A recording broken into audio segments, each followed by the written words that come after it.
السلام علیکم ورحمۃ اللہ وبرکاتہ۔ دوستو،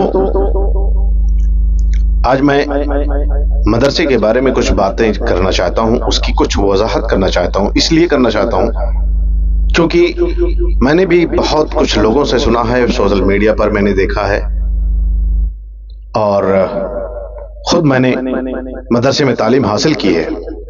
اس کی بنا پر جب کچھ ایسی باتیں ہوتی ہیں تو دل کو ٹھیس پہنچتی ہے، کیونکہ جب ایسی باتیں ہوتی ہیں تو دل کو واقعتاً تکلیف پہنچاتی ہے، اور جب تکلیف پہنچاتی ہے تو اس بات کو لوگوں تک پہنچانا ضروری ہوتا ہے، اس بیسک پہ ضروری ہوتا ہے تاکہ لوگوں کو اس بات کا اندازہ ہو جائے۔ لیکن اگر ایسا نہیں ہوتا تو افسوس، شاید مجھے اس بات کا اندازہ نہیں ہے کہ ان کا کون سی چیز خالی ہو چکی ہے، یا ان کی ذہن خالی ہو چکا ہے، یا ان کا دل اسلام سے، یا ان کے عقل و شعور پر کوئی پردہ پڑ گیا ہے۔ صرف ہمیں اسی مدرسے کی برائی نظر آتی ہے جس مدرسے میں ہم نے تعلیم حاصل کی ہے۔ آج میں اسی بات کو لے کر آپ لوگوں کے سامنے حاضر ہوں۔ تو بات یہ ہے، دینی مدارس اور ملا کا فیض، یہ جو الفاظ ہے نا، ملا کا، یہ بہت ہی تکلیف دینے والی چیز ہے، بہت ہی زیادہ تکلیف دیتی ہے۔ اسی مدرسے میں پڑھنے والے بچے آخر اس الفاظ سے کیوں پکارتے ہیں؟ کیا ان کی ضمیر مر چکی ہے؟ یہ مولوی ہی ہے جس نے گاؤں کی ٹوٹی ہوئی مسجد میں بیٹھ کر چند ٹکڑوں کے عوض عوام کا رشتہ اسلام سے جوڑا ہوا ہے۔ اس کی پشت پر نہ کوئی تنظیم ہے، نہ کوئی فنڈ ہے، اور نہ کوئی تحریک۔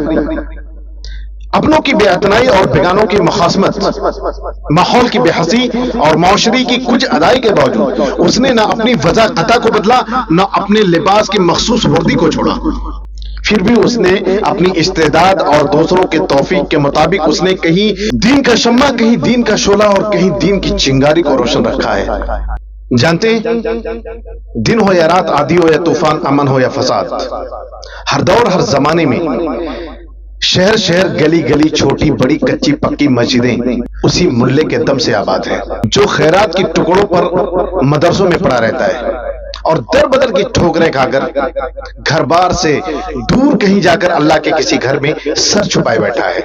یہ ملا ہی کا فیض ہے کہ کہیں کام کے مسلمان تو کہیں نام کے مسلمان تو کہیں نصف نام کے مسلمان ثابت و سالم اور برقرار ہیں۔ اس دور میں بر صغیر کے مسلمان عموماً ہندوستان، پاکستان، نیپال اور بنگلہ دیش کے مسلمان خصوصاً ملا کے اس احسان عظیم سے کسی بھی طرح سبکدوش نہیں ہو سکتے، جس نے کسی نہ کسی طرح، کسی نہ کسی حد تک ان کی تشخص کی بنیاد پر اسلام کو قائم و دائم رکھا ہے۔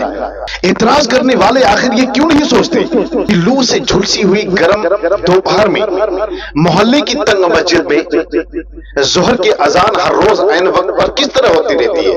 کڑکڑاتے ہوئے جاڑوں میں نرم گرم لحافوں لپٹے ہوئے اجسام کو آخر اس بات کی حیرت کیوں نہیں ہوتی کہ اتنی صبح منہ ادھیرے اٹھ کر فجر کی اذان کون دیے جا رہا ہے؟ آخر کون لوگ ہیں؟ اپنا بہت سارا خیال رکھیے گا۔ اللہ حافظ، فی امان اللہ۔